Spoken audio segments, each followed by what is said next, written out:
Hello, Grolier family. This is Peter Manalo. Welcome to Grolier Academy. Today, I would like to share with you the proper and standard way of presenting Child Development Program. We call this CDP 101. But before that, let me tell you the rationale and the objectives of the CDP 101, also known as concept selling. The rationale of Child Development Program are, number one, we want our clients to better understand the real value of our products. Our interactive learning materials are not just providing knowledge, but also develop the learning and reading habit of their children. And number two, our clients should also understand the importance, the value, and the benefit of early education.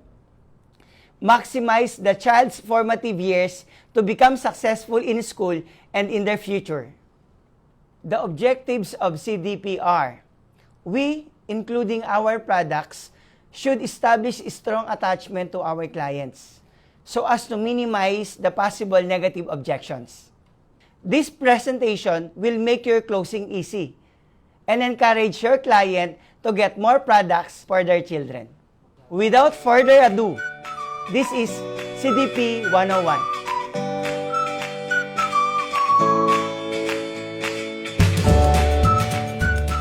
Hi ma'am, my name is Peter and connected po ako sa Grolier International.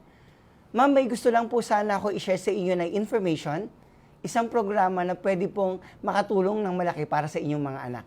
Ang tawag po natin dito ay Child Development Program. With this program, pwede pong ma-build yung knowledge, yung character, at yung IQ ng anak nyo para po mas maging prepared siya for school and para maging maayos ang kanyang kinabukasan. Ma'am, can I have a few minutes of your time? Maraming salamat po. I know, ma'am, you will agree with me that your child's mind is his most precious asset. It controls all the body functions. Pwede natin siya mai-compare sa CPU ng computer. And dahil po mahalaga ang brain, ang kinakailangan daw ay protektahan at in-nurture ito from the very start. Let's further analyze yung brain development ng mga bata. Sinasabi po ng mga eksperto na we should nurture our child's brain early. Kasi nga po, at birth pa lang, meron na daw 1/4 size yung brain yung bata compared sa adult. Pagdating daw po ng 18 months, 1/2 na po yung laki ng brain niya compared sa adult. And pagdating daw po ng 6 years old, 90% na po ang laki ng brain size niya compared sa adult. And ayon din po sa pag-aaral, as early as 8 years old, kaya nang mag-absorb ng brain ng bata as much as 80% ng kanyang IQ or measured intelligence. So pinapakita po dito na at these stages, rapid po yung brain development ng mga bata. Sinasabi rin po dito na at these stages, very capable na po yung brain nila. Yung brain nila parang sponge that can absorb so much information. Pinapakita naman dito yung different stages ng human growth. Nag-uumpisa po ito from prenatal hanggang old age. However, sabi po ng mga child expert, yung stages daw po magmula infancy, babyhood hanggang childhood, ito daw po yung pinaka-importanting stages para sa development ng anak nyo. Ito po yung most crucial and most impressionable years for the development of your child. Ang tawag po ng mga child expert dito ay formative years. Ito po yung panahon na rapid yung brain development ng mga bata. Ito rin po yung panahon wherein yung brain nila parang genius, sabi po ng mga scientists. And ito rin po yung stages wherein nagde-develop tayo ng habit sa mga bata o yung tinatawag na habit-forming period sa mga bata. Other child's expert are referring this as window of opportunities. Kasi, ito po yung panahon wherein pwede nating ma-develop yung skills and talents ng mga bata. Ayon naman po sa pag-aaral, 86% daw ng time ng mga bata ay nasa bahay lang sila or under home influence. And 14% lang daw po ang nasa school during their formative years. Sa tingin ko po, ito yung pinakamagandang pagkakataon para ma-develop at ma-train natin yung mga bata inside your home. All we need to do is to stimulate and i-maximize yung learning ng bata during their formative years. Example po, basahan natin sila o kaya mag-introduce tayo ng mga learning material sa kanila. Ito po, ayon naman ito sa mga eksperto. Sabi nila, dapat daw yung mga parents ang dapat na maging first teacher and dapat daw yung bahay ang gawing first school. All we need to do is to create good learning environment inside their home. Example, gawa tayo ng mini library. O kaya po, pag galing tayo sa work, pasalubungan naman natin minsan ng libro yung mga bata. Tandaan po natin that home is important for educational training ng mga bata. Ito po, bilang teacher ng ating mga anak, sa bahay, ito yung pwede natin gawin. These are the effective ways how to mentally and emotionally prepare our child. Sample po, read to your child.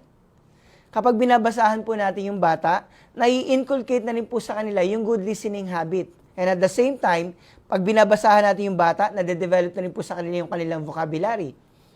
And furthermore, pag binabasahan nyo sila, nagtatanong-tanong sila. Sabi po ng mga expert, dapat daw ibigay natin yung accurate answers sa mga tanong nila. Tandaan po natin na kung ano yung sasabihin natin sa mga bata, yun po yung paniniwalaan nilang tama. And last, i-develop na rin po natin yung kanilang creativity and initiative. Example, pag nagdo-drawing sila, minsan po pati sa wall nakakapag-drawing sila, wag po tayong magalit kaagad. Sa halip, ituro natin sa mga bata kung saan sila pwede mag-drawing. O kaya kapag nagko-coloring sila, bili pa tayo ng more coloring materials. Ang effect po nito, lalo silang ma-encourage at lalong ma-develop yung kanilang creativity and initiative. May iba pong mga magulang na inaasa na sa mga guro ang pagtuturo sa mga anak nila. Kaya lang po, ayon na rin po sa mga pag-aaral, hindi daw po matutulungan ng maayos ng mga guro yung kanilang mga anak kapag yung bata hindi pa reading magbasa pagpunta ng school. Hindi pa makapag-concentrate, hindi pa makapag-listen, at hindi pa makapag-follow ng directions. Kaya po, very important na sa bahay pa lang, dapat may i-ready na natin yung mga bata.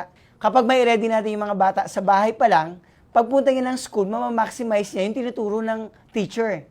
Otherwise po, baka lalong ma-left behind yung mga bata. Tandaan po natin, sa isang classroom, ang dami pong mga estudyante, iisa lang ang teacher. Baka po hindi matutukan yung anak nyo. I know ma'am, mag-agree ka din dito that kids who read have the advantage. Totoo po ito.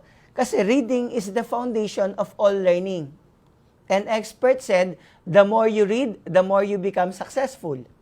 And studies show, tignan niyo po, may pag-aaral dito na nagpapatunay na yung batang mahilig magbasa, nag-excel po siya in all subjects.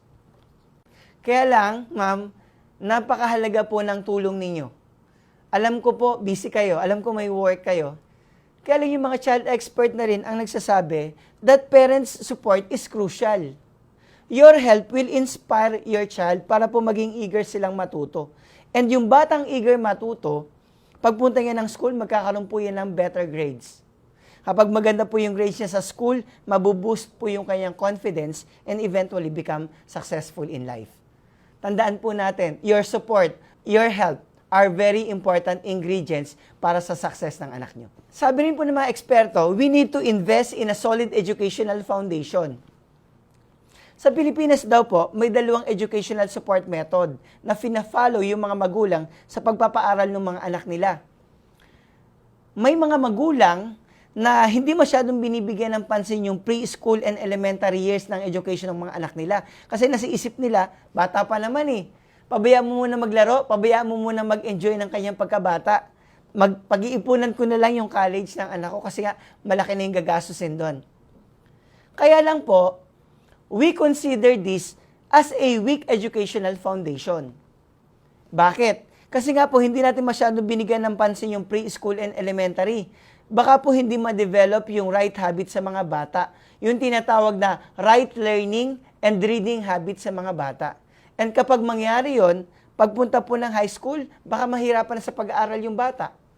Pagpunta po ng college, baka hindi na makapasa sa mga exams. Ma'am, sa child development program, ang sinasuggest po namin, baliktarin yung practice na yon. Kasi po, sabi na rin ng mga eksperto, dapat daw, ibuhos na natin lahat ng tulong, lahat ng suporta natin during the preschool and elementary years education ng mga bata. Now, the question is, bakit? Ma'am, remember, sabi ko sa inyo kanina, ito po yung pinakamahalagang stages para sa development ng anak nyo. Ito po yung tinatawag na formative years. Ito po yung panahon wherein rapid yung brain development ng mga bata. Ito po yung panahon wherein parang genius yung utak nila that can absorb so much information. And ang higit sa lahat, ito po yung panahon wherein nagde-develop tayo ng habit sa anak nyo. And you know what, ma'am? Kapag ma-develop po yung right habit sa mga bata, yung right learning and reading habit sa mga bata, pagpunta po ng high school, hindi nyo na magiging problema sa pag-aaral yung anak nyo. Pagdating po ng college, baka yung bata na po yung gumawa ng paraan para makatapos ng pag-aaral niya. Sa Child Development Program, we encourage you to invest in a solid educational foundation. Paano po ito? Ibigay na po natin lahat ng tulong, lahat ng suporta natin during the formative years development ng mga bata. Lahat daw po ng mga bata may iba't ibang skills and talents. Agree po ba kayo doon? May ibang mga bata po magaling sa numbers, sa logic, sa reasoning. Yung iba naman magaling sa photography. Yung iba mahilig magsulat, magbasa. Yung iba magaling kumanta, magaling sumayaw. And yung iba naman po mahilig mag-alaga ng mga hayop or ng mga halaman. Yung iba mahilig makipagkaibigan, very friendly. Yung iba naman, medyo malalim mag-isip. Ma'am, ikaw ma'am, saan niyo po ba nakikita yung anak niyo? Yung mga bata daw po na magaling sumayaw, ang tawag po sa kanila ay body smart or bodily kinesthetics. Yung iba naman na magaling kumanta, tawag po dyan ay music smart or musical intelligence. Yung mga bata na mahilig magbasa or magsulat, word smart po yun o yung tinatawag na verbal linguistic. Yung mga bata naman na mahilig na mag-reasoning, magaling sa numbers, ang tawag po dyan ay logic smart or logical mathematical. And yung mga mahilig naman mag-drawing, mahilig mag-color, very creative yung pag-iisip, ang tawag po dyan ay picture smart or visual spatial. Yung mga bata naman na mahilig makipagkaibigan, kapag nasa playground, nakakakuha kaagad sila ng friends, ang tawag po dyan ay people smart or interpersonal. On the other hand, may mga bata rin naman na mahilig lang mag-solo, nasa isang tabi lang sila, nag-iisip-isip. Ang tawag po dyan ay self-smart or intrapersonal. And last, meron ding mga bata, yung mga mahilig mag-alaga ng mga hayop, pag may pets kayo, gusto niya siya yung nagpapaligo, ang tawag po dyan ay nature smart or naturalists.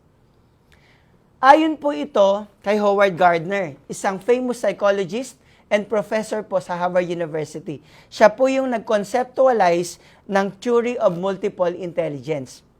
Ayon na rin po kay Howard Gardner, yung bata daw po na magaling sumayaw, bodily kinesthetics, eto po yung mga nagiging singers or dancer. Yung mga bata naman magaling kumanta, eto po yung mga nagiging singer or musical composer pagdating ng panahon. Yung mga logical mathematical naman, eto yung mga nagiging banker or accountant.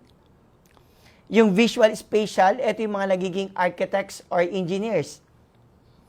Yung verbal linguistic naman, ito yung mga nagiging writer, journalists, poets. Yung mga naturalist, ito yung mga nagiging veterinarian, botanist, biologist.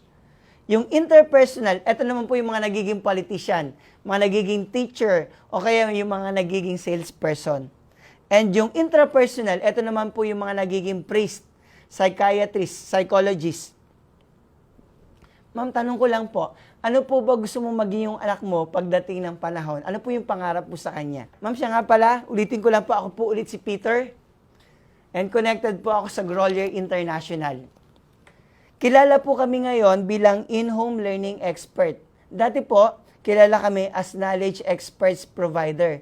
And nakafocus po kami ngayon sa child development sa pamamagitan po ng aming interactive learning materials.